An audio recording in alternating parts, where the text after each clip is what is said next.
feel like it's on fire when you eat a spicy pepper? And how do you soothe the burn? Why does wasabi make your eyes water? And how spicy is the spiciest spice? Let's back up a bit. First, what is spiciness? Even though we often say that something tastes spicy, it's not actually a taste, like sweet or salty or sour. Instead, what's really happening is that certain compounds in spicy foods activate the type of sensory neurons called polymodal nociceptors. You have these all over your body, including your mouth and nose, and they're the same receptors that are activated by extreme heat.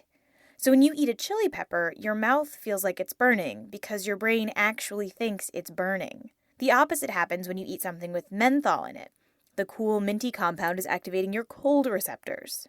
When these heat-sensitive receptors are activated, your body thinks it's in contact with a dangerous heat source and reacts accordingly. This is why you start to sweat and your heart starts beating faster. The peppers have elicited the same fight-or-flight response with which your body reacts to most threats. But you may have noticed that not all spicy foods are spicy in the same way, and the difference lies in the types of compounds involved. The capsaicin and piperine found in black pepper and chili peppers are made up of larger, heavier molecules called alkyl amides, and those mostly stay in your mouth. Mustard, horseradish, and wasabi are made up of smaller molecules called isothiocyanates that easily float up into your sinuses. This is why chili peppers burn your mouth and wasabi burns your nose. The standard measure of a food's spiciness is its rating on the Scoville scale, which measures how much its capsaicin content can be diluted before the heat is no longer detectable to humans. A sweet bell pepper gets 0 Scoville heat units, while Tabasco sauce clocks in between 1,200 and 2,400 units. The race to create the hottest pepper is a constant battle, but 2 peppers generally come out on top: the Trinidad Moruga Scorpion and the Carolina Reaper. These peppers measure between 1.5 and 2 million Scoville heat units, which is about half the units found in pepper spray. So why would anyone want to eat something that causes such high levels of pain? Nobody really knows when or why humans started eating hot peppers. Archaeologists have found spices like mustard along with human artifacts dating as far back as 23,000 years ago, but they don't know whether the spices were used for food or medication or just decoration. More recently, a 6,000-year-old crock-pot lined with charred fish and meat also contained mustard.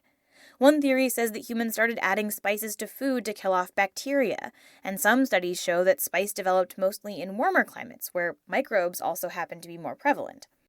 But why we continue to subject ourselves to spicy food today is still a bit of a mystery. For some people, eating spicy food is like riding roller coasters. They enjoy the ensuing thrill, even if the immediate sensation is unpleasant. Some studies have even shown that those who like to eat hot stuff are more likely to enjoy other adrenaline-rich activities like gambling. The taste for spicy food may even be genetic. And if you're thinking about training a bit to up your tolerance for spice, know this. According to some studies, the pain doesn't get any better. You just get tougher. In fact, researchers have found that people who like to eat spicy foods don't rate the burn any less painful than those who don't. They just seem to like the pain more.